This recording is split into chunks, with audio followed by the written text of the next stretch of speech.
ক'বলৈ মন গ'ল নিজৰ পৰিৱেশৰ কথা ভাবি আৰু পৃথিৱীখনৰ কথা ভাবি।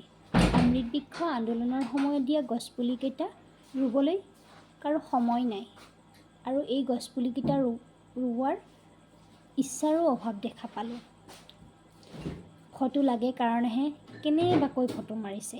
কিছুমান মানুহে পলিথিনেৰেই ফটো মাৰিছে। কি হৈছে মানুহবোৰৰ? পৰিৱেশৰ কথা ভাবিবলৈ অকণো সময় নাইনে?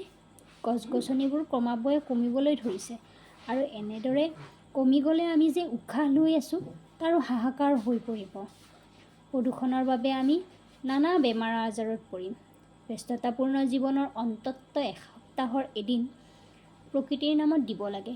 চৰকাৰে কওক বা নকওক, আমি আমাৰ পৰিৱেশৰ ওপৰত গুৰুত্ব দিবই লাগিব।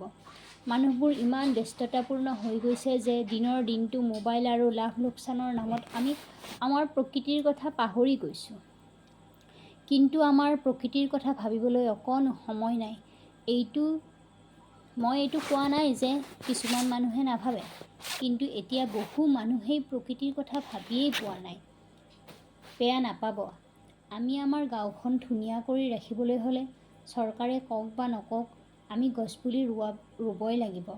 অকণমান সময় উলিয়াই আমাৰ মানুহবোৰে গছপুলিবোৰ যাতে ৰুৱে। আমি আগতে জন্মদিনৰ সময়ত বা উৎসৱ পাৰ্বণৰ সময়ত গছপুলিবোৰ ৰুইছিলোঁ।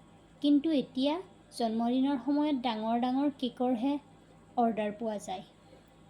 প্ৰতিযোগিতা দেখা পাওঁ, কোনে কিমান ডাঙৰ কেক আনিব ইত্যাদি। তাহানিতে আমাৰ ককা দেউতাসকলে উৎসৱ পাৰ্বণ আৰু জন্মদিনৰ সময়ত নাহৰ পুলি, বকুল পুলি, বটগছৰ পুলি আদি ৰুইছিল। কিন্তু এতিয়া এনে নহয়।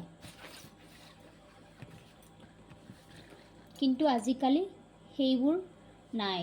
এতিয়া মোবাইলৰ যুগ, ফেশ্বনৰ যুগ। আপোনালোকে নিজেই ভাবক, গছপুলিবোৰ ৰুৱক, কিন্তু ফটো উঠাৰ কাৰণে অকল নহয়, পৃথিৱীখন ধুনীয়া কৰি ৰাখিবলৈ আৰু পৃথিৱীখন সেউজীয়া কৰি ৰাখিবলৈ।